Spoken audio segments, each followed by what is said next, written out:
Have you ever looked around your home, quiet, still, familiar, and suddenly felt like something's missing? Not something you can touch or point to, but a feeling, a presence, a voice, a sense that someone else is there, laughing at the same silly joke, asking how your day was, or simply sharing the silence. You're not alone if that sounds familiar. Retirement brings many changes, some freeing, some challenging.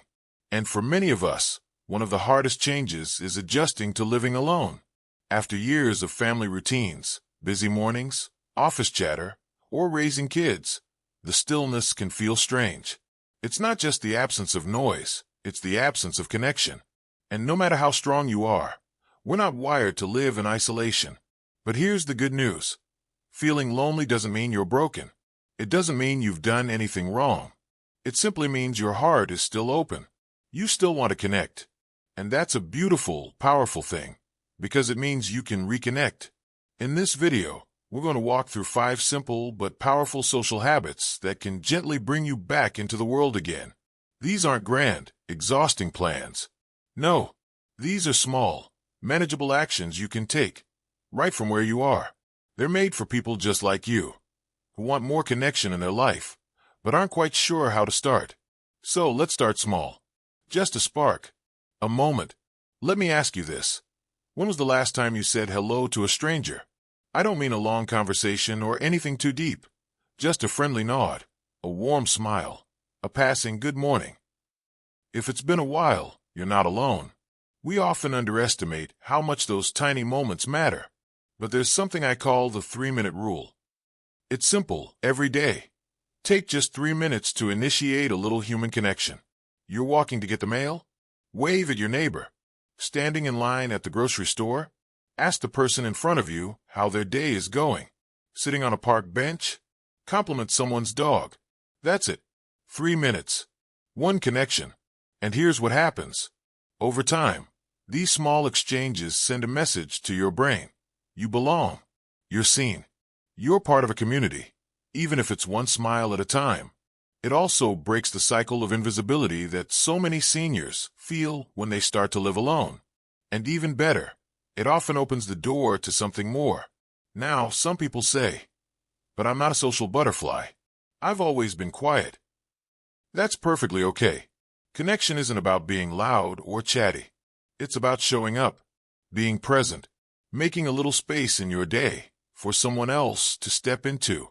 And once you start doing that, the next habit gets easier. Committing to something that happens every week, no matter what. Now I want you to picture this. It's Tuesday morning. You wake up, make your coffee, and there's no question about what comes next. You already know, because every Tuesday at 10 a.m., you go to your community center for painting class, or maybe it's a walking group, or a senior storytelling circle. It doesn't really matter what it is. What matters is that it happens. Routine isn't just for productivity. It's a lifeline. When you live alone, days can start to blur together. One Wednesday melts into the next. And without something solid to anchor your week to, time starts to drift. And so does your spirit. But when you commit to something outside of your home, something where other people expect to see you, your world begins to expand again. It's like giving your life a steady heartbeat. You wake up and say, today's my group day. And that group, those familiar faces, start to become more than an appointment. They become your people. Now, I know joining something new can feel intimidating. Walking into a room where you don't know anyone, worrying if you'll fit in, it's real. But here's a little secret. Most people in those rooms are feeling the same way. They're just waiting for someone to say, "Hi, I'm new here too." That someone could be you. And just like that, you've made your first connection. And if you're thinking, well, what if I miss a week? What if I don't feel up to it? That's okay. Life happens. But the point isn't perfection, it's consistency.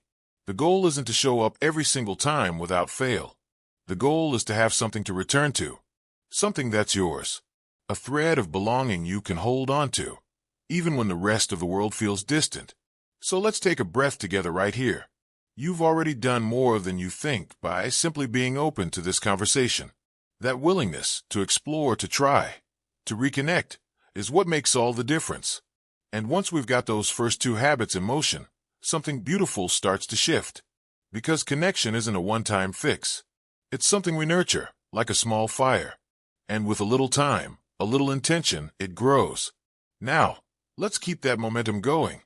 And as that small fire of connection begins to warm your life again, let's talk about one of the most powerful, often overlooked ways to deepen that warmth. Reaching out to someone you haven't spoken to in a while. Yes, you. You see, it's easy to assume that people have moved on, or that they're too busy now. Maybe it's an old friend you used to talk to once a week. Maybe it's your cousin you only see at weddings. Or even a neighbor who moved away years ago. But here's something I've learned over and over again. Most people are just waiting for someone else to go first. It's a funny thing, isn't it? We think, well, if they wanted to talk, they'd call. But they're thinking the same thing. So nothing happens. And silence becomes a habit. But all it takes to break that silence is a simple message. Hey, I was thinking about you today. How have you been? That's it. No long apology for the time that's passed. No pressure. Just an open door. And you'd be surprised how often people walk through that door with gratitude. Sometimes, that one message turns into a coffee date. Sometimes, a long phone call that goes late into the evening. And sometimes, yes, it just ends with a kind reply. But even then, you reached out. You took control of your loneliness. And that's no small thing. Reaching out reminds you that you're not forgotten. And you don't have to forget anyone either. The past can still bring you warmth in the present, if you invite it in. Now, while we're talking about invitations, let's take it one step further.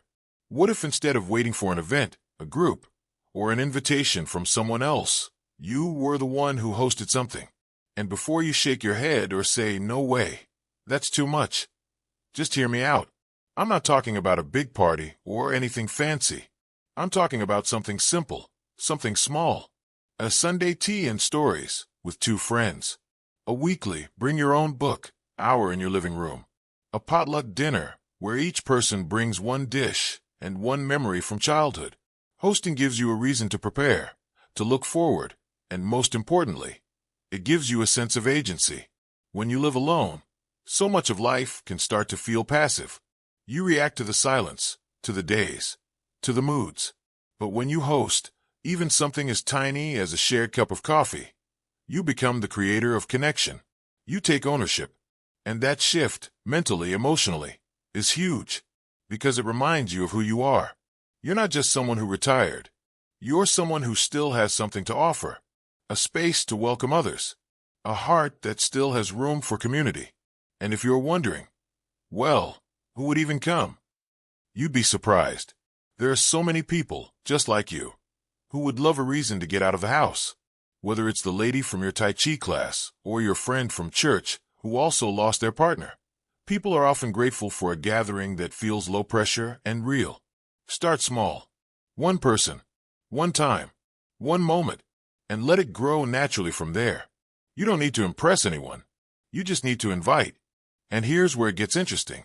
Once you've practiced the habit of initiating, of inviting, of reconnecting, you might feel a little more confident, a little more rooted.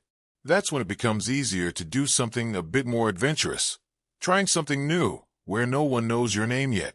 It could be a class at the local community college. Yes, you're allowed, even encouraged, to sign up just for fun. It could be a dance class, a poetry reading, or even a choir group. Something you've never done before, where your age isn't a limit. It's a badge of courage. Because when you step into a space where no one has any expectations of who you used to be, you give yourself a chance to grow into someone new. And here's the beautiful part. When you do that, you don't just meet new people. You meet new parts of yourself. The curious part, the playful part, the part that still wants to learn, laugh, discover. One woman I know, she was 72 when she joined a local improv class. She said she hadn't laughed that hard in years. Another man started a ukulele club on his front porch with 3 friends. Now 10 people show up every other Saturday. They're not professionals, but they're connected, and that matters more. So let yourself try. You don't have to be the best. You just have to show up. And if you stumble, laugh. That's part of the fun. Because social connection isn't about being perfect, it's about being present. about being seen and seeing others, flaws and all. So far, you've started by sparking small daily connections, showing up for weekly routines, reaching out to old friends, and even creating your own gatherings or stepping into something new. And as you carry these habits forward, you might notice something shifting, not just in your schedule, but in your heart. A little more light, a little more laughter, a little more of you showing up again. Let's keep going. There's one more beautiful habit I want to share with you. That final habit, the one that brings it all together, is something so simple, yet so deeply healing. It's giving, without expecting anything in return. Now I know what you might be thinking. Give. At this stage in life, haven't I already given enough? And yes, you've given your time, your energy, your love to family, to work, to your community. But I'm not talking about sacrifice. I'm not talking about draining yourself dry. I'm talking about purposeful giving, the kind that fills you up, not empties you out.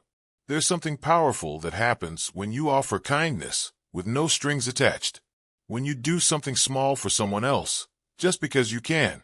Maybe it's baking a batch of cookies and bringing them to the staff at your local library, or writing a handwritten letter to someone who's going through a hard time, or simply helping a neighbor bring in their groceries with a smile. It's not about grand gestures. It's about showing up in someone else's world, even for a moment. Because here's the thing. When we give, we stop feeling invisible. We stop waiting for someone else to notice us. We become the light in someone's day. And in doing so, we remind ourselves that we still matter. One man I met volunteers once a week at the animal shelter. He's 75, walks with a cane, but says that every time he gets to brush the cats or play with the puppies, he feels 20 years younger. Another woman, recently widowed, began knitting hats for newborns at the hospital. She says it gave her hands something to do, and her heart something to hold on to. You see, giving creates connection, not just with others, but with your own sense of value. Your identity doesn't have to fade in retirement. In fact, this stage of life can be a rediscovery of everything you still have to offer. When you live alone, it's easy to fall into the belief that your world has shrunk. That life is quieter, slower, smaller. But the truth is, your world is only as small as you allow it to be. Every act of connection, every phone call, every shared story, every moment of generosity, it stretches the edges of that world wider again. It breathes life back into the places that went quiet. And here's the beauty of it all. You don't have to wait for someone to save you from loneliness. You already have everything you need to save yourself. One small habit at a time. You can step outside each morning and wave to the mail carrier. You can smile at the cashier, linger for a few words. You can message an old friend just to say, "I'm thinking of you." You can invite someone over for tea, or join that painting class you've been curious about. You can give a compliment, lend a hand, share a laugh. None of it has to be perfect. None of it has to be grand. But all of it matters. And when you start stringing those small moments together, day after day, week after week, you begin to build something that feels a lot like community, like warmth, like belonging. So if you've been feeling disconnected lately, if the silence in your home has started to echo louder than your thoughts, know this. You're not alone. So many others feel the same way. But you don't have to stay in that place. You're allowed to create a life that feels full again. You're allowed to reconnect with others, with joy, with purpose. It's never too late. Not at 60. Not at 70. Not at 90. And if no one's told you lately, you still have so much to offer this world. Your stories, your laughter, your wisdom, your kindness. Don't let them stay locked away in silence.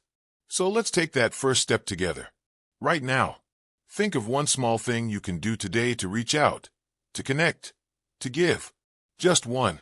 Maybe it's a phone call. Maybe it's a smile. Maybe it's a note on someone's doorstep.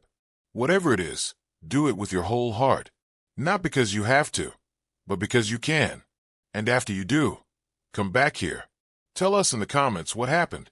Share your experience, your joy, your nerves, even your awkward moments. Because your story might be the very thing that inspires someone else to try too.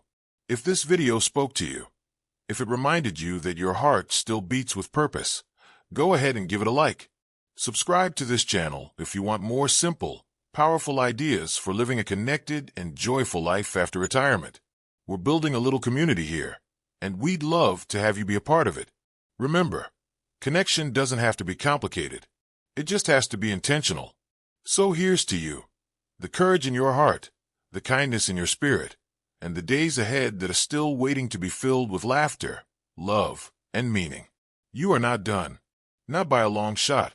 Here's to living your best life, one connection at a time.